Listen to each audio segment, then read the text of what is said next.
अस्सलाम वालेकुम, मैं हूं सलमान चीमा और आप देख रहे हैं चीमा व्लॉग्स। आज इस वीडियो में हम बात करेंगे पाकिस्तान और न्यूजीलैंड के दरमियान जो भी सीरीज़ ख़त्म हुई है उसके ऊपर। तो एक एक करके हम सारे मैचेस को लेंगे और उनके ऊपर बात करेंगे कि उनमें क्या क्या हुआ। जी, तो जैसे आपको पता है कि सीरीज़ जो है वो 2-2 से बराबर हुई है और एक मैच जो है वॉश आउट हो गया था जो नो रिज़ल्ट हुआ है। तो पहले मैच के ऊपर सबसे पहले बात करते हैं। तो पहला मैच तो पाकिस्तान कम्प्रीहेंसिवली जीत गया था। उसकी अगर समरी के ऊपर नज़र डालें तो 182 पाकिस्तान ने किए थे और 94 न्यूजीलैंड ने किए। 88 रन से पाकिस्तान मैच जीत गया था। उसमें साइम अयूब और फ़खर जमान दोनों ने 47 रन किए थे। ओपनर्स मुझे याद है कि बाबर और रिजवान जल्दी आउट हो गए। उसके बाद साइम ने और फ़खर ने, इन दोनों ने बड़ा अच्छा जो है ना वो इनिंग्स को लेके चले थे। दोनों ने अच्छे स्ट्राइक रेट के साथ रन किए। उसके बाद नीचे फ़हीम अशरफ आए थे और उन्होंने बड़े अच्छे तेज़ रन किए थे। उन्होंने गालबन मेरा ख्याल है 22 रन किए थे 16 बॉल पे। तो ठीक है, मतलब पीएसएल के अंदर भी करते रहे और अब फास्ट बॉलिंग ऑलराउंडर हमेशा से हम बात करते हैं कि वो हमें चाहिए भी इस तरह से। और हमारे फ़हीम स्टोक्स भी हैं वो ख़ास तौर पे, तो उनका चलना पाकिस्तान के लिए बड़ी अच्छी चीज़ है। और इस मैच में अगर देखें तो man of the match Haris Rauf थे। उन्होंने 4 आउट किए थे 18 स्कोर देकर 4 ओवर्स में। तो वो दिन ब दिन इम्प्रूव करते जा रहे हैं। इस सीरीज़ में वैसे ही उन्होंने काफ़ी आउट किए हैं और इसके बाद वो पाकिस्तान मैच मतलब बड़े अच्छे तरीके से ईज़िली पाकिस्तान मैच जीता वो। इसके अलावा दूसरे मैच के ऊपर बात करते हैं तो दूसरे मैच की अगर समरी पे नज़र डालें तो पाकिस्तान ने किए 192 रन और न्यूजीलैंड ने किए 154। पाकिस्तान 38 रन से वो मैच जीता था। ठीक है, उसमें पाकिस्तान में जो टॉप परफॉर्मर रहे पाकिस्तान की तरफ से वो सबसे पहले तो कप्तान थे बाबर आजम।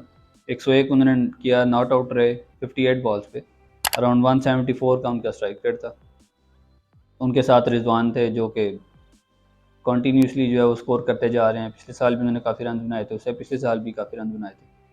तो ये कि 50 उन्होंने किए 34 बॉल्स पे और 147 का उनका स्ट्राइक रेट था।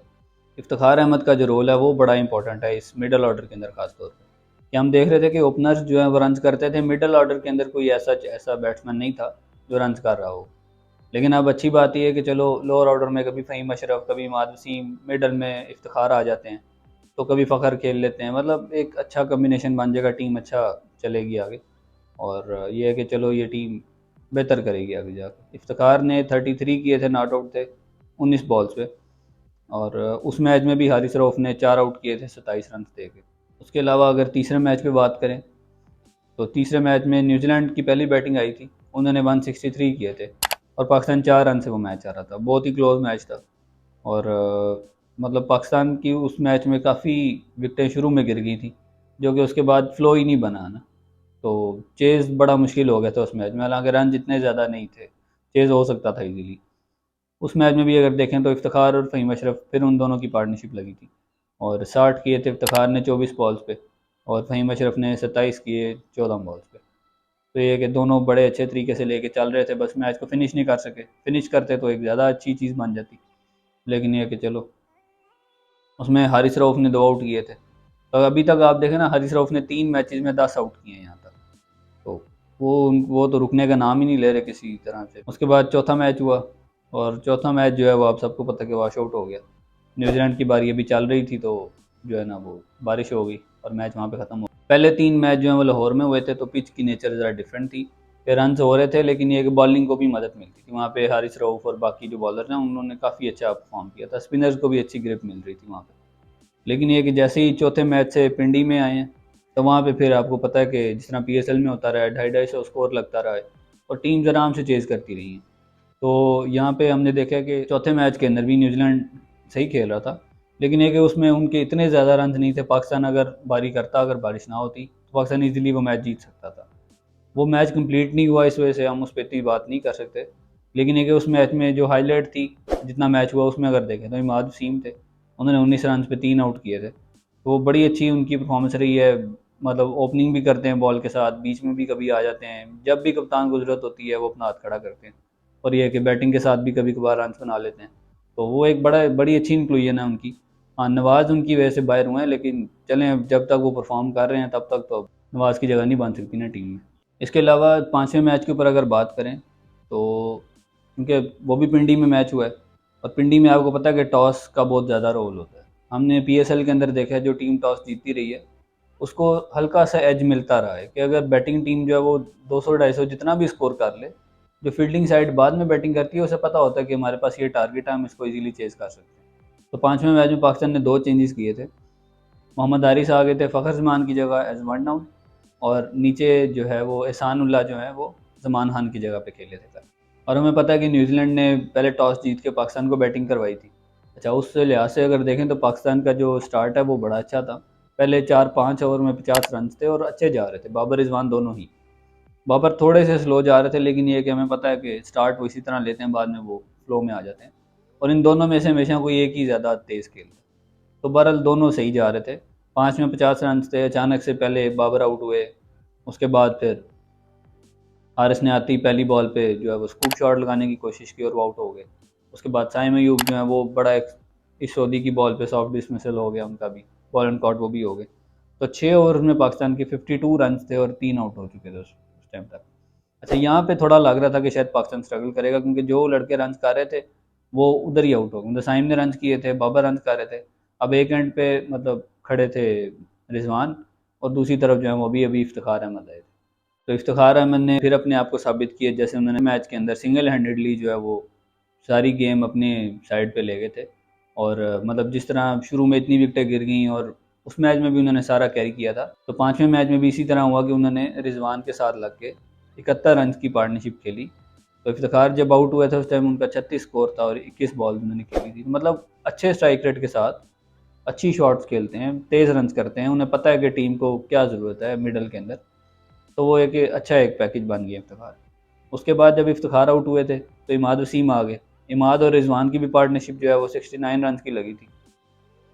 और इमाद भी, जिसे मैंने आपको पहले बताया, मतलब काफ़ी अच्छा उनका भी गेम इंप्रूव हो गई है उनकी भी। और कल भी उन्होंने 31 किए थे 14 बॉल्स पे, क्योंकि 200 से प्लस उनका स्ट्राइक रेट था। तो इससे अच्छी और क्या बात हो सकती है कि हमारे मिडल और लोअर के जो प्लेयर हैं दोनों बहुत अच्छा परफॉर्म कर रहे हैं। टॉप ऑर्डर तो हमें पता है पहले से ही हमारा परफॉर्म कर रहा है, ठीक। और उसके अलावा ये है कि रिजवान की 100 नहीं हो सकी कल। आखिरी ओवर में वो खुद भी आ गया आगे, लेकिन उनसे शॉट नहीं लगी।